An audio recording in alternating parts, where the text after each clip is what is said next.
What is going on YouTube? This is Jim back with another video, and today I want to talk to you guys about the beta from Blackout mode, which is in Call of Duty Black Ops 4. If you guys like this video, please consider commenting, rating, and subscribing. And with that, let's get on with the show. Now, it is no surprise that the Blackout mode came to PlayStation first. There has been a slowly nurturing relationship between the Call of Duty franchise and PlayStation. Recall years ago, it used to be a Microsoft thing, but PlayStation's taken over the reins. They get the betas first. They get all the DLC first. So it only makes sense that Call of Duty would announce the beta feedback results on the PlayStation blog. I'll post a link in the description box below if you guys want to read it for yourself, but I've already done so. And what I like about this is Call of Duty Blackout. From now on, I'm just going to say Blackout because Call of Duty Black Ops 4 Blackout mode is just way too much to say.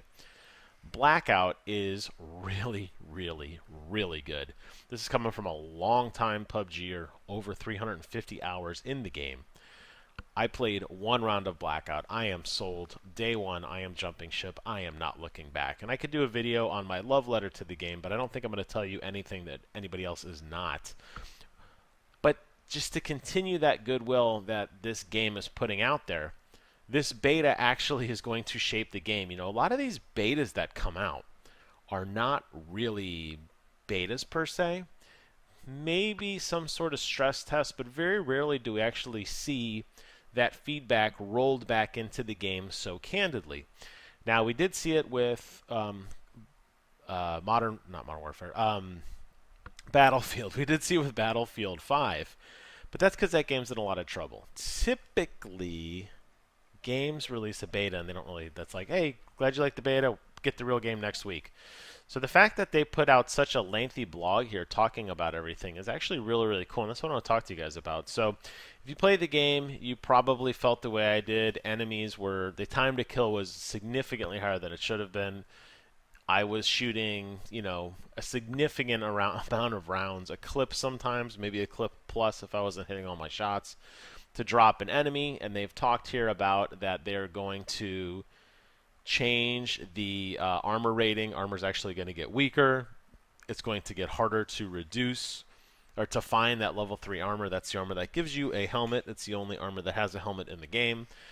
Everybody's going to, the time to kill basically is going to be reduced, and that's great. I understand there's a difficult balance between staying alive and enjoying the game and in the, you know, the fact that at any second you could die, but there's got to be a better balance here, and it seems like they've gotten the hint.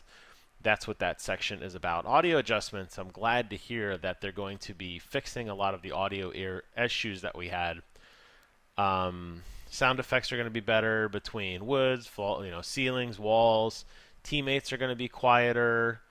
That's something that's really good. And in these games like this, it's really, really important to have a very good sound engine, because a lot of times you are blind in a sense and you don't know where the enemy is. You have to be able to have distinct sound effects on all surfaces. You really have to take advantage of stereo sound systems, 5-point sound systems. Are they above you? Are they below you? It's really important. If you're out in the middle of a field and you hear a gunshot, you need to be able to pinpoint with accuracy where it is. And that's something that PUBG has done a very good job about. A lot of times you won't see the muzzle flash. You'll just hear the crack of a round, and then you'll see the ground, you know, below you. But man, you have to be able to pinpoint that. It sounds like they have realized that, and they're going to go back and take a significant better look at their audio system. Also, they're going to work on the inventory and management system, and I'm really glad to see that. Right now, the inventory system's a little clumsy in the game. It works, but it's not as efficient as it could be. You're going to want to have, you know, they're going to fix the way that you manage things. And they're still talking a little bit about that, but you don't have to look down at a ground. Like, for example, you can kind of run through an item and pick things up. Instant pickup buttons, how fast you swap between attachments. It's going to be more rapid. It's good stuff, and it's going to make the game even more fluid. And my biggest, you know, praise of the game was that it played like a single-player game, so you could loot on the run. something that you really, you really can't do in PUBG, where you have to stop and keep looking down, and the netcode is taking a while to catch up, and the server tick rate is too high. This game didn't have that problem. So the fact that they're going to make this inventory system even better is awesome. And then there's some stats at the end about, how players did and everything. I don't really care so much about that. What I do want to say, though, is that Blackout is shaping up to be the PUBG killer, is shaping up to be the Fortnite killer that we all knew it could be. Very, very exciting time right now. I cannot wait for this game. I didn't even have it on my radar until I played it. I immediately pre-ordered it the very first day for PC. I cannot wait till October 12th when I can get my hands on this and play for real and get my stats tracked and start playing with my friends competitively.